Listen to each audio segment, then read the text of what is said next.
Sa kada pahina kan kasaysayan kan Pilipinas, mga ngaran ng lalaki ang permitang nagigurumduman. Mga bayaning lalaki na nakasurit sa mga historya kan Pilipinas. Alagad igwang sarong babayeng maisog, makusog asin andam magdusay kan buhay para sa banwaan. Siya si General Agueda Cabagan, ang kauragang babayeng general sa kasaysayan kang Rebolusyong Pilipino, asin ang bayaning halos nalingawan na kan panahon. Pinangaki si Agueda Cabagan sa Santa Cruz, Laguna. Sa panahon kan pananakop kan mga Kastila na ang kababaihan perming linalauman na mag-ataman sa naninharong asin pamilya. Pero iba si Agueda. Sa iyang puso, buhay ang pagkamakabayan. Mantang dakol na babayi ang nag-aataman sa naninharong, siya nag-aandam para sa gyera. Dahil niya tinutugutan na pugulan siya kan pagkababayi niya. Pinatunayan niyang ang tunay na kabayanihan dahil nasusukol sa kasarian. Kang panahon kan Rebolusyong Pilipino laban sa Espanya, dahil nagduang isip si Agueda na mag-iba sa laban. Dahil kita matatakot, ilalaban ta ang sabuyang kalayaan para sa banwaan. May dara siyang rifle at simbolo habang nakasakay sa kabayo. Nakasulot ng puting bestida. Siya ang naging simbolo ng kusog asin tiisog. Dakol ang nagsasabing permisyang nasa inutan kang gera. Kan 1899, opisyal na inirekomendado ni General Artemio Ricarte si Agueda Cabagan bilang Brigadier General. Dahil sa iyang kaisog, asin liderato, itinatao ko sa iya ang ranggong Brigadier General. Ini sarang dakulang pangyayari sa kasaysayan. Siya ang kauragang babae na opisyal na naging general sa Philippine Revolutionary Army.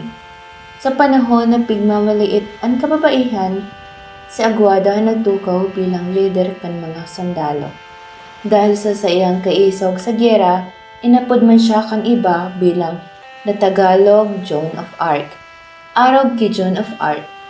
Ipinahiling niya na ang sarong babae kaya man mamuno asin maglaban para sa banwaan.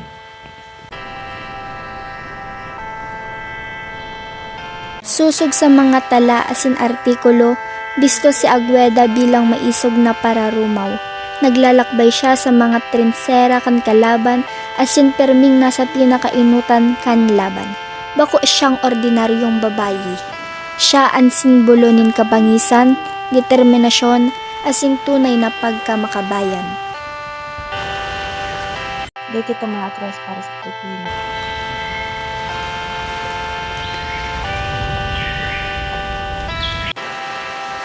Pero pagkatapos kan gera, luway-luway na nawara sa kasaysayan ang ngaring Agueda Cabagan. Diit sana ang tala tungkol sa iyang sadiring buhay. Mayo siyang tala-arawan, mayong masyadong litrato, mayo ding dakulang libro na nagtukdo tungkol sa iya. Asin dahil digdi, dakul ang daing nakakabistado sa iyang kabayanihan. Inapod man siya kan iba bilang sarong ansong hero. Bayaning dakulaan na itabang sa banwaan pero daigaanong bistado sa kasaysayan. Pero ang pagkawara kan pangaran niya sa mga libro, dai ibig sabihon na dai siya tunay na bayani. Ang tunay na kabayanihan, dai nasusukol sa kasikatan kundi sa sakripisyong itinatao para sa nasyon. Bilang pruweba na totoo si Agueda Cabagan, may mga dokumento asin ebidensya na nagpapabisto sa iya. Ka 1998, nagluwas ang gobyerno ng commemorative stamp bilang pagrumdom sa iyang kabayanihan. May marker man asin monumento sa Santa Cruz, Laguna. Ini nagpapahiling na ang alamat ni Agueda bako sa na istorya, kundi tunay na parte kan kasaysayan kan Pilipinas.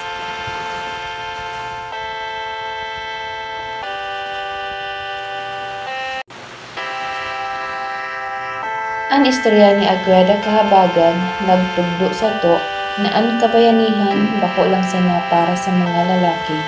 Ang tunay na lider may puso, kaisog, handang magsakripisyo para sa banwaan. Sa panahon niyan, importante na daig malingawan ang mga bayaning nagtaon ng buhay para sa satuyang katalingkawasan.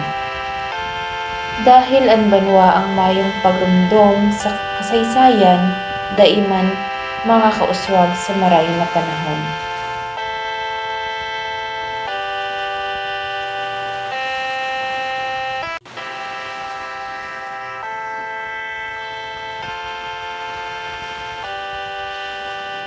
Si General Agueda Kahabagan, ang babaying general, ang mandirigmang dai nag-atras, asin ang bayaning dapat dai malingawan, sa iyang kaisog, buhay pa man giraray ang diwa kan tunay na Pilipino.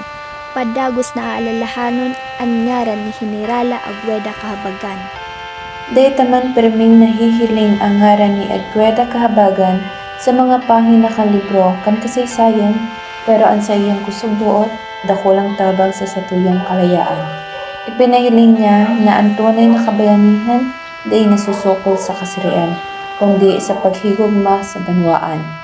Kaya kaipuhan ta siyang giramdaman taan sa iyang buhay saro sa leksyon kang kusog, sakripisyo, asin pagkamuot sa nasyon.